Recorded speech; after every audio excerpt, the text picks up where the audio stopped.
Hello student, आज हम कुछ और उदाहरण करेंगे मूल अनुपाती सूत्र ज्ञात करने के।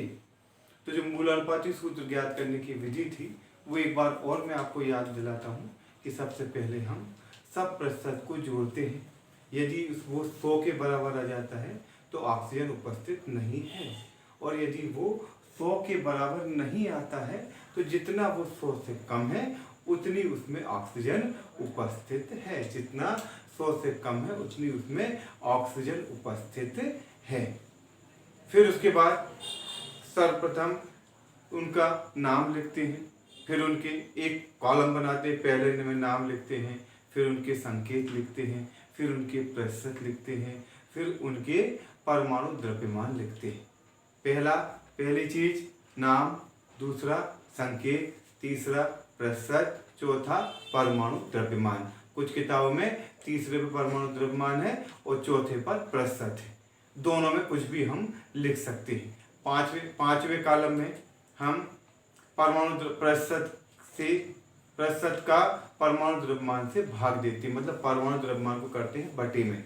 तो जो आता है उसको लिखते हैं परमाणुओं की आपेक्षिक संख्या, रिलेटिव नंबर ऑफ एटम्स। फिर उसके बाद जो सबसे छोटी संख्या है उसका सब में भाग देते हैं, तो हम लिखते हैं इसका सरलतम अनुपात।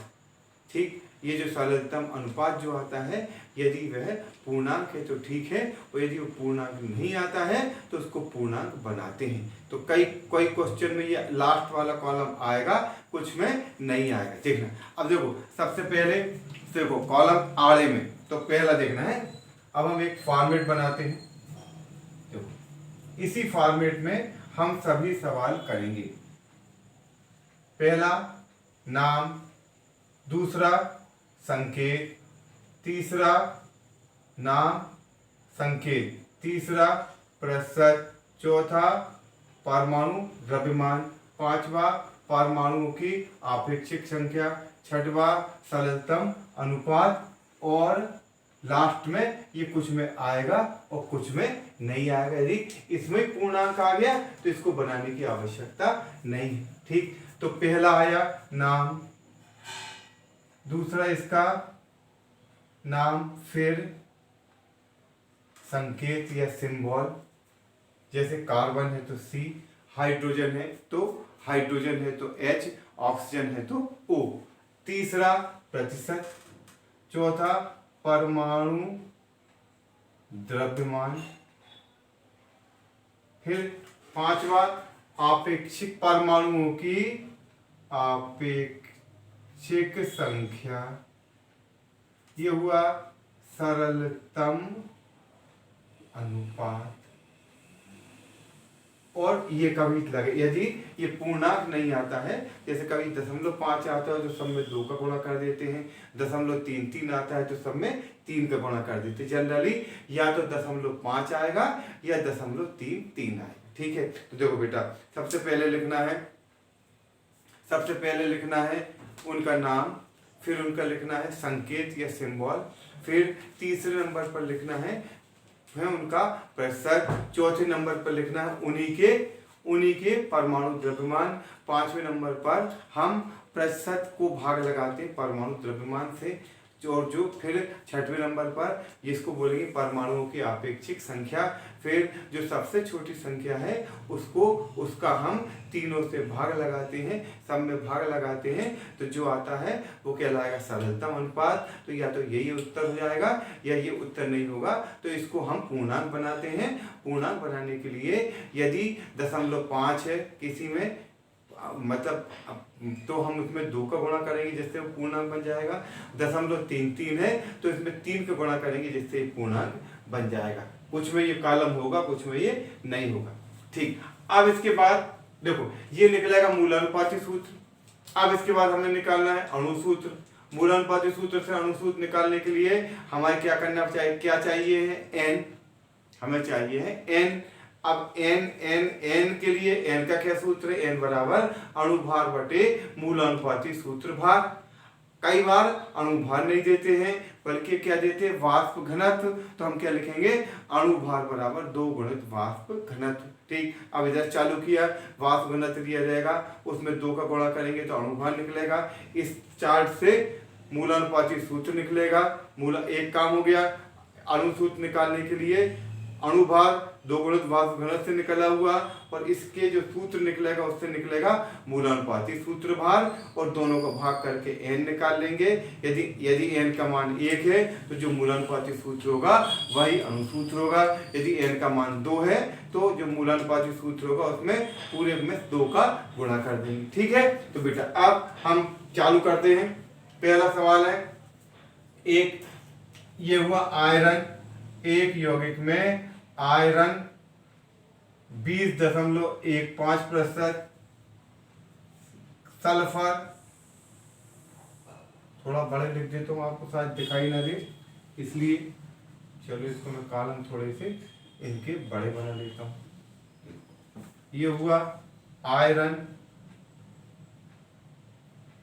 इसका संकेत है Fe, ये है 20.15, इसका परमाणु द्रव्यमान 56।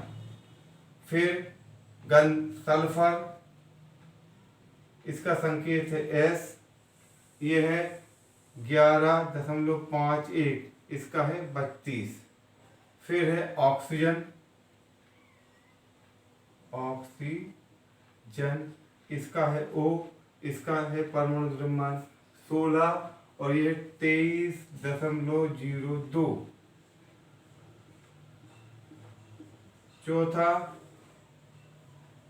जो है वो है क्रिस्टलन का जल, यानी अपन लिखेंगे जल, इसका संकेत H2O, ये है 45.32, ये होगा 18।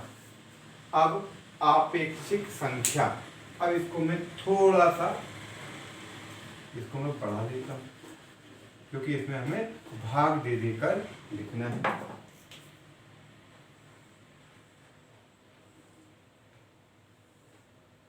ये मैंने बनाया आपेक्षिक संख्या। बेटा क्या करना है, 20 में 56 का भाग, मतलब 20.15/56, 11.51/32। एक काम अपन ने करना छोड़ गए, इनको देखो पहले ये 100 है कि नहीं। 5 3 8 9, ये हो गया 4 2 6 7 8 9, लगभग ये 100 के बराबर है। फिर 23.02/16, 45.32/18। ठीक, अब मैंने क्या किया है, ये लिख के रख लिए बेटा। तो ये आएंगे 0.359, ये भी आएगा 0.359, ये आएगा 1.44, ये आएगा 2.5187। ये भाग देगा, कैलकुलेटर से भाग दे देना। अब क्या करेंगे, जो सबसे छोटी संख्या है उसका सब में भाग देंगे। इनमें जो सबसे छोटी संख्या है उसका सब में भाग देंगे। साफ दिख रहा है कि देखो ये सबसे बड़ी है, ये उससे छोटी है, और ये दोनों सबसे छोटी हैं। तो ये दोनों सबसे छोटी संख्या है, इसका सब में भाग देंगे तो ये होगा 1, ये होगा 1। ठीक, अब ये लगभग है पॉइंट, ये है 0.4 और ये है 1.44, तो ये लगभग जाएगा 4 बार, और ये लगभग जाएगा 7 बार।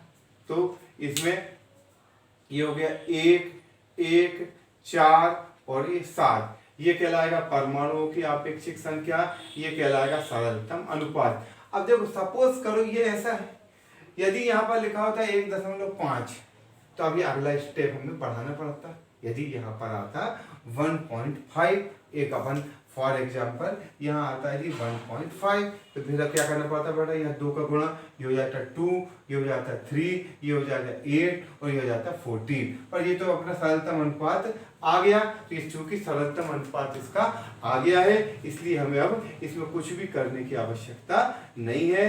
तो ये जो है ये आ गया इसका सरलतम अनुपात। अब इसमें अब देखो हमारे पास क्या क्या चीज है, FeSO और H2O जितने हैं सबको लिख दिया।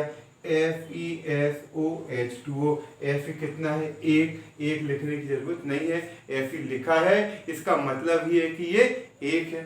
सल्फर एक है, एक ही लिखा है। ऑक्सीजन 4 है, ये 4 लिख दिया। और डॉट क्रिस्टलन के जल जो है वो कितने हैं, 7 है, तो जाएगा 7H2O। तो सूत्र हुआ FeSO4.7H2O।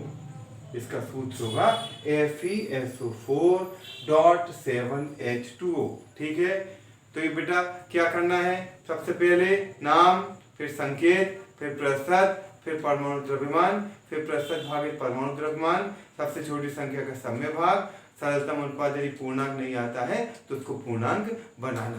ठीक, ये हो गया तुम्हारा ये वाला सवाल। ठीक, अब इसके बाद नेक्स्ट सवाल जो है वो है,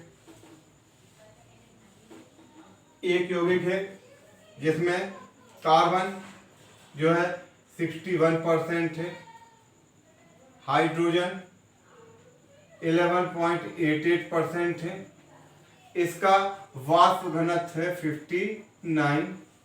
तो इसका ये किस लिए दिया बेटा, ये दिया है हमें मूलानुपाती सूत्र से अणु सूत्र को ज्ञात करने के लिए। ये जो राशि है इसका काम आएगा मूलानुपाती सूत्र से अणु सूत्र ज्ञात करने में। ठीक है, फिर से एक बार समझें कि क्या होता है। चलो ठीक, जब अब इसका नंबर आएगा अपन जब करेंगे।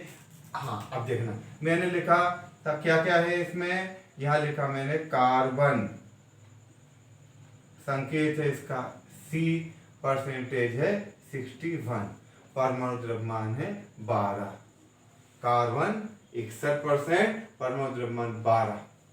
फिर क्या है, हाइड्रोजन, हाइड्रोजन संकेत है H, ये है 11.88, इसका परमाणु द्रव्यमान है 1, और कुछ इसमें नहीं दिया। अब इसका मतलब क्या हुआ, नहीं दिया है, तो इसका मतलब क्या है कि पहले देखें तो ये हुआ, देखो ये है 61% तो 11, तो बेटा इन दोनों को जोड़ा तो हमने लिखा 61 धन 11.88, तो ये 0.88, तो ये हो गया 6 और 1 7, और ये 77.88। मीन्स क्या हुआ कि ये 100 नहीं है। 100 नहीं है मतलब क्या हुआ कि जितना ये कम है उतनी ऑक्सीजन उपस्थित है। तो अब ये हुआ, यदि ये 100 होता तो ये ऑक्सीजन नहीं होती, क्योंकि ये यदि यहाँ होता 60 और यहाँ होता 40 तो ऑक्सीजन होती 0। यहाँ 60 होता, यहाँ 40 होता तो ऑक्सीजन 0 होती।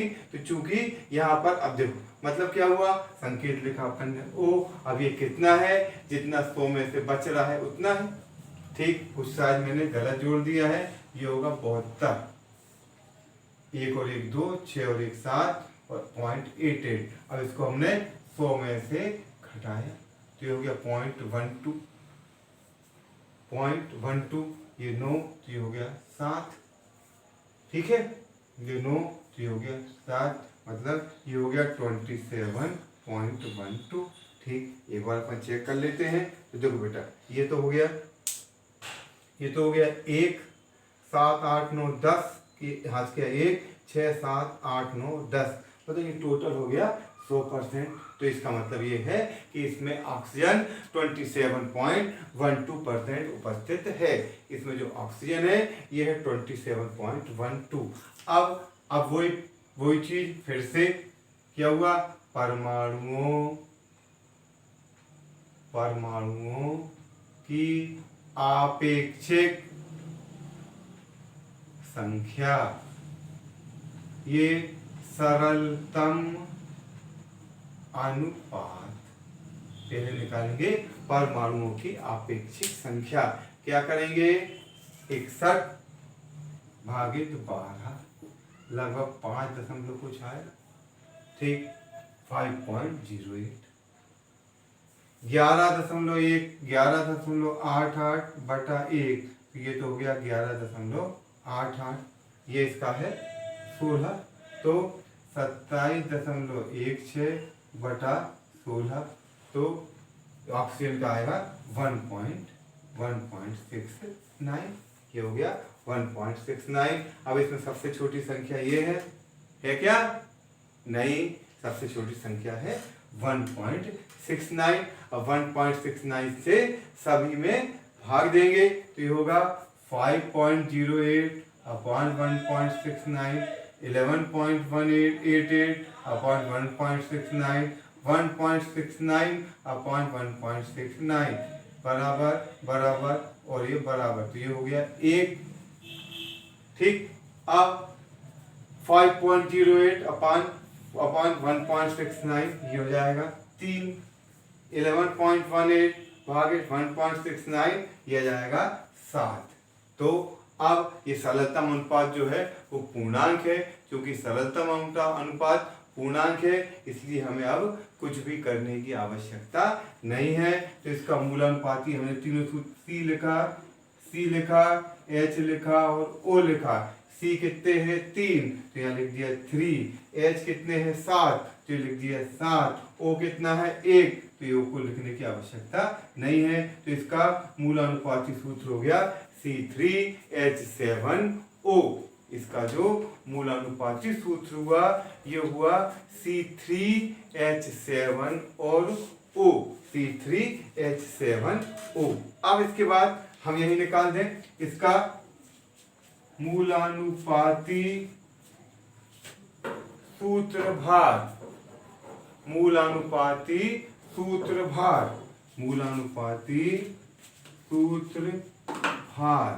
तो बेटा जो मूलानुपाती सूत्रभार है वो ज्ञात करने के लिए ये 3 कार्बन है तो 3 गुणित 12 धन 7 हाइड्रोजन है, 7 गुणित 1 धन 1 ऑक्सीजन है तो ये होगा 16। ठीक है, C3 मतलब 3 है, ये 3 बार 2 24 बढ़ती है 36 धन 7 धन 16 बराबर 36 धन 7 धन 16। ठीक, तो ये हुआ 6 6 12 6 6 18 19 की 9 5 की आए 1 3 4 5 ये आए बेटा 59। अब क्या दिया है? वाष्प घनत्व दिया है 59। हमारा आधा काम हो गया है, हमें मूलानुपाती सूत्र पता लग गया है। अब हमें ज्ञात करना है इसका अणु सूत्र। अणु सूत्र ज्ञात करने के लिए हमें चाहिए n। n का मान होता है, n बराबर होता है अणुभार बटे मूलानुपाती सूत्रभार।